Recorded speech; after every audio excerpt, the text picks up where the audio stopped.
Hey, good, happy day, whatever day it is. Right here, today it's Sunday morning, and it's like, what time is it? 9:17 in the morning. It is hot here in Maine. It's 81, and I know you're thinking, KJ, 81 isn't that hot. Well, it is when you're from Maine. My husband would be going, oh my word, it's not that hot. Yeah, it is. I got sweat. Why didn't I bring my neck fan? I forgot my neck fan. Anyway, it is 9 o'clock in the morning. It is going to be high 90s today here in Maine. And so I decided to get up and do my 15 minutes of intentional movement. 15 minutes is what we're focusing on in one of my coaching groups. And intentional movement is not fun for me. I don't like it. I don't like to exercise, but I know how much my body needs it, y'all. And if I wait until the end of the day, my hips can't handle it. I have a terrible pain in my hips from hip dysplasia.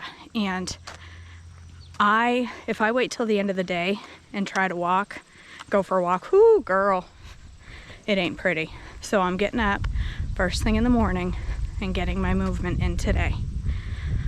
And again tomorrow. 15 minutes.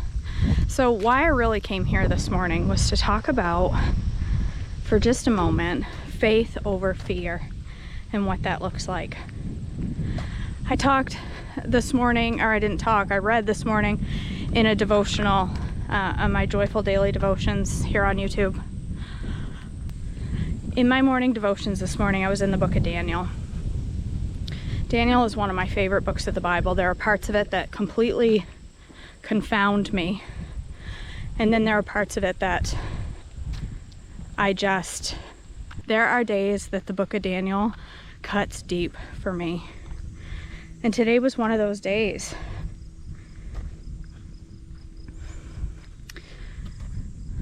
The story in the book of Daniel about Shadrach, Meshach, and Abednego, or shake the bed, make the bed, and into bed you go, as I like to call them. Rack, Shack, and Benny, if you're a VeggieTales watcher. Their story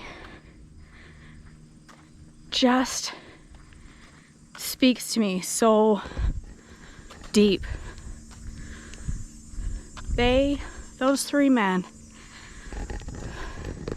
were faced with some serious choices while all the people around them were bowing before the 9-foot-tall statue of Nebuchadnezzar.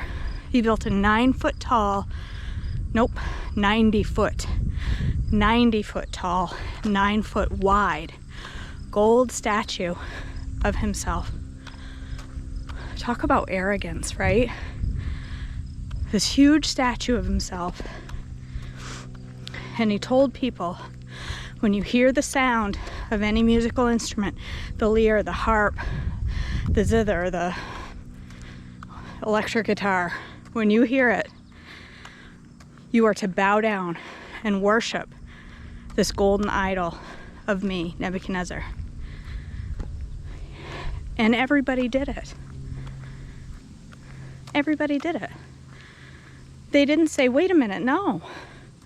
I don't worship King Nebuchadnezzar. I worship the God of the Lord of Heaven's armies. I worship him. I don't worship Nebuchadnezzar. No, they hit the ground. They put their faces to the ground and they worshiped this golden idol, golden statue of King Nebuchadnezzar. Their fear beat out their faith. Their fear overcame their faith. And I thought, as I'm reading that, would that be me? Would my fear win over my faith in a situation like that? Because he told those people, if you don't bow down to this idol of me, I'm going to throw you in a furnace. I like to think that I would stand against that, that I would say, then throw me in the furnace. But stop and really think about it. If you were told, you either do this, or I'm throwing you and your babies and your dog and your mom and your dad and your husband into a furnace and you're gonna burn if you don't do this, what would be your response? Would you bow down to protect your family? Or would you say, throw me in the furnace, Nebby, let's go, throw me on in?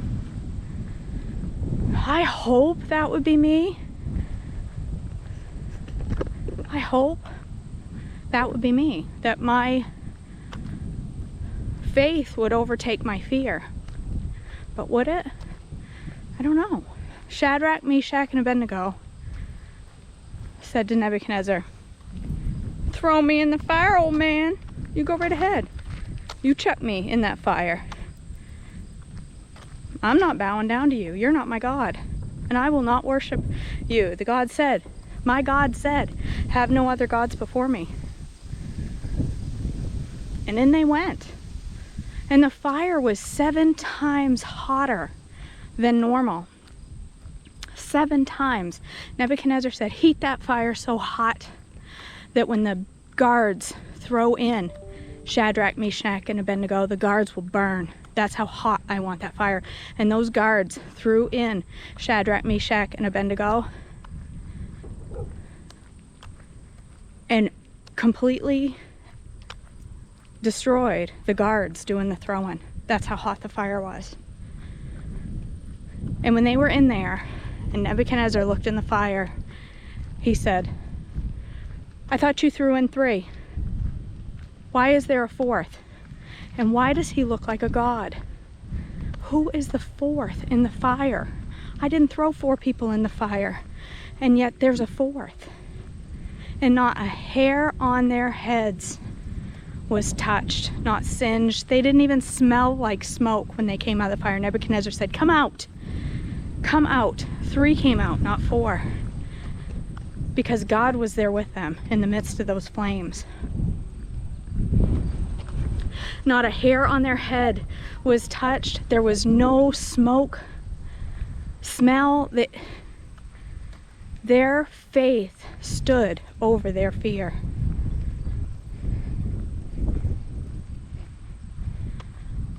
Their faith won over their fear. They let their faith win over their fear. They could have so easily said, okay, we're gonna bow down.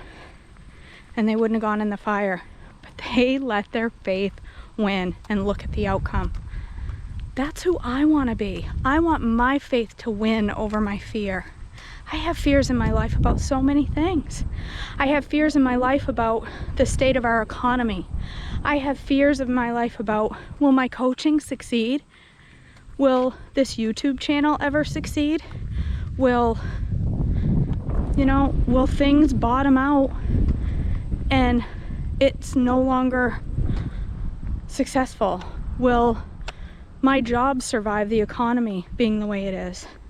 Will a president be elected that I have faith in?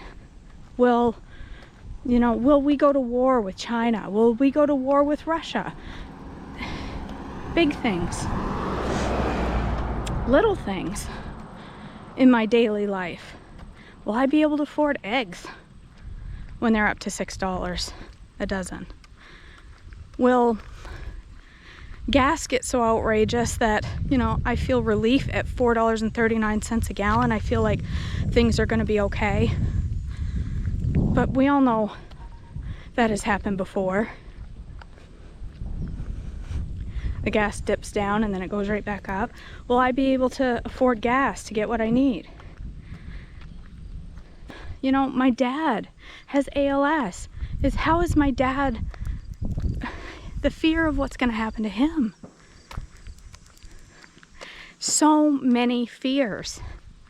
But I want my faith to win over that. I want my faith to speak above that. I want my faith to be stronger than all of that. I want my faith to overtake my fear. I have some verses that I looked up this morning that just spoke to me after reading that. Those who look to him for help will be radiant with joy. Psalm 34:5. Where are we looking for our help? Are we looking for our help in the news? Are we looking for it in our president, our king? Are we looking for it? How are we looking for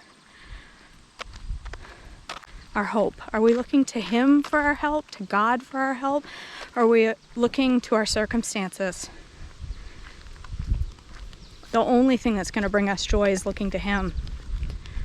Jeremiah 29:11. I know the plans I have for you, declares the Lord. Plans to prosper you and not to harm you.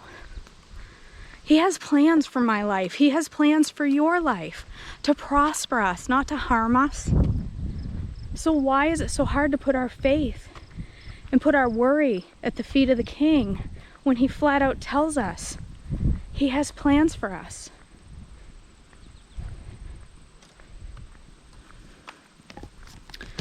Psalm 147:4. He counts the stars and calls them all by name. The stars. They're a mass of gas. Somewhat like my husband. I'm going to start calling him a star. He'll like that. He'll have no idea that I mean he's a ball of gas. That's a good idea. Anyway, God, he counts the stars and he calls them by name. He calls the balls of gas in the sky by name. And that's the same one that watches out for me and you. That's the same protector of something with a heartbeat and a soul and a life, a creation of his. He watches out for me the way he watches out for the stars. He knows me by name like he knows the stars. Man, the stars, the things we look at in the sky and think, wow, what a beautiful creation. The stars look at us and say, wow, what a beautiful creation. We don't look at ourselves that way very often, but I'm a creation of his. My faith needs to believe that. I need to live out my faith that way. And this one is the one that really spoke to me this morning. 2 Corinthians 9:8. God will generously provide all your needs.